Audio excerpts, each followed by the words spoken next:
we're flattered that we have the seed that we have, a 3 seed, but as I said to everybody, a 2, 3, 4 seed doesn't make a difference, because who can tell what the 12, 13, 14, 15 seeds are like? They're all the same too. So it's just that they got to put some numbers into a hat and figure out how it's all going to work. That we're not playing one of our league members in the first round, so it's great. We're in. We're going to Wichita.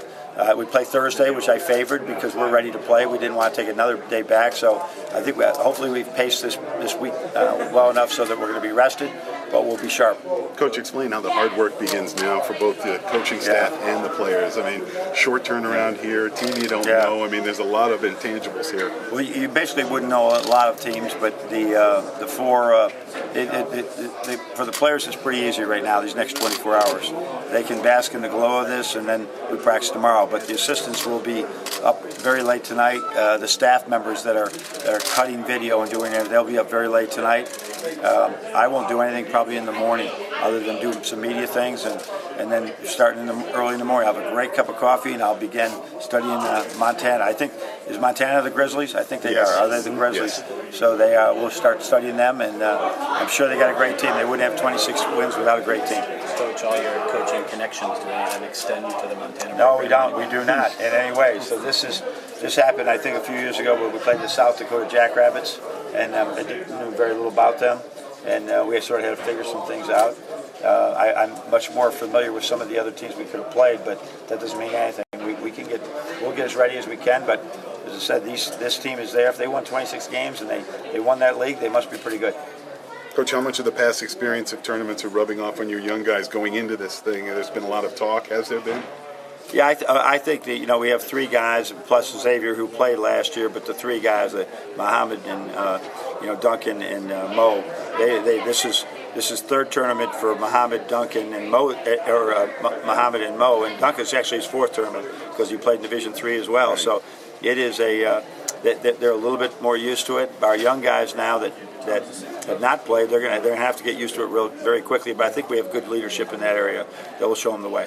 Coach, you've been at 2, 3, 4 seed before. Do you find it a challenge to get your team to not look at the 13, 14, whatever on the other side? Yeah, I think you can explain it pretty easily to them that these seeds, as I just said, the other seeds don't make a difference. It's all about your matchup and maybe when you get done playing, can you the travel, all these things they have these little parts of it, but the bottom line is everybody's got to go through that.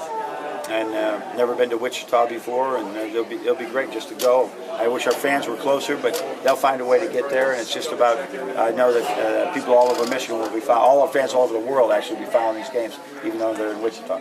Detroit was sitting there. Did you think it was a possibility? It would have been really convenient. Yeah, it would have been really convenient for everybody. It would be great. I know they probably. I don't understand actually how they get the 2 and the 3 and who goes there, because I remember. What was it, 13? We had both Michigan State and ourselves there. I think we were a 3 or 4 seed. I don't know what they were, but they got a difficult job, so we were ready for anything.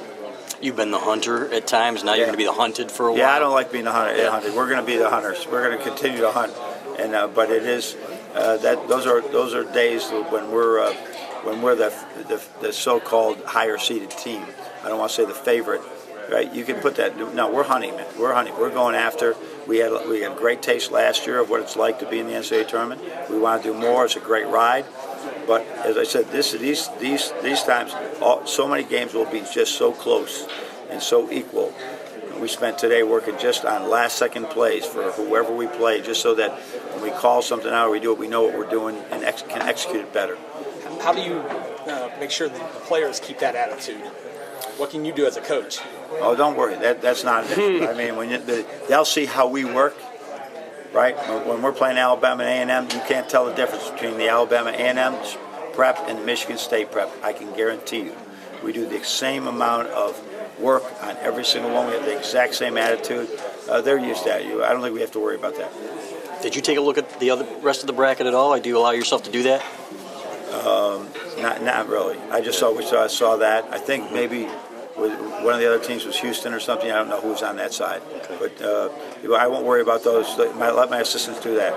When the Montana game is over and we're fortunate enough to win, I'll probably ask who do we play next, right? But they'll have it ready. Who takes the on Montana? I don't know. They'll meet over there. I think that they'll probably be talking over there if anybody knows anybody. Maybe Luke's team might have played him at one time, but it may be whoever else we could be playing who knows something.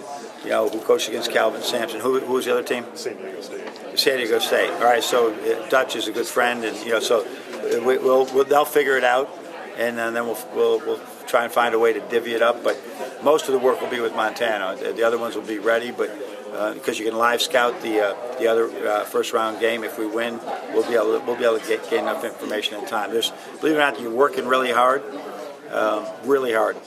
but you're so used to patterns by this time of the year. It's for the kids; they can sort of figure it out. The game is not that type of rocket science where you have to change a great deal. You just got to execute what you decide to do. Is it times like this where there's a bigger spotlight on the coaching fraternity? You just mentioned all the calls that go out to different guys and all that kind of stuff. I mean, is there a bigger intensity now in those ranks? Well, I think we have an obligation right now to continue to have the right image of our sport by if I stay here and bunkered in and won't talk with anybody, then we're not sending a really good message about what college basketball is all about and what coaching staffs are most of us are like.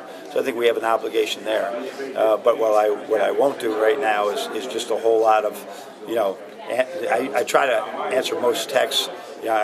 Any congratulations coming, they'll probably have to wait. I'll be all focused on Montana. You've said that these seeded teams like this, the 14s, are dangerous. And what makes them dangerous? Because they're good. I mean, I've been there, right? I think our Richmond team was a 14 seed when we beat South Carolina. They're good teams, and if you're playing at Montana, and we ever went there and played them and could get a win, it'd probably be a great quadrant one win probably. So they're good teams, and they usually got all juniors and seniors. I'd be surprised if they don't. They got guys that have been playing. They're playing all the time, and they're playing against Jordan Poole and Isaiah Livers. These guys are men. Probably maybe a JUCO or two, or just older guys. They're always dangerous because they don't lose guys like we do to the pros or to transfers. Coach, a week after your last game, how do you think your team looks?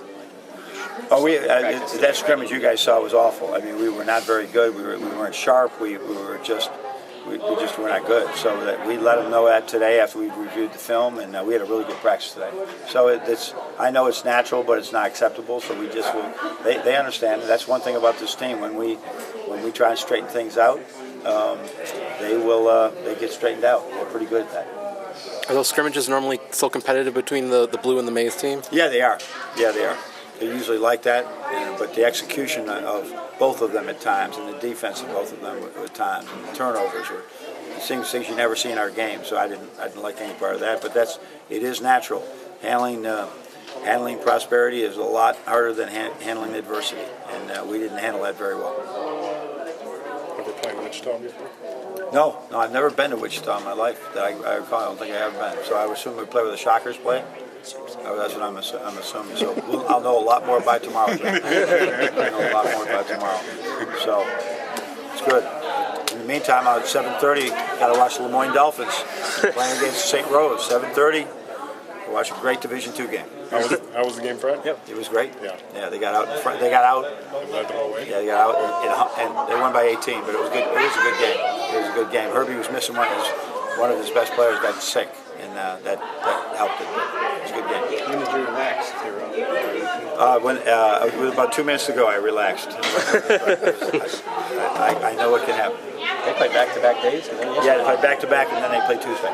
Okay. So root for him. Do you get more nervous watching his games than your own? It's not. It's great, but it is very difficult for me just because it's you have the coaching, but you don't have the control. But it's great. It's great. I'm blessed.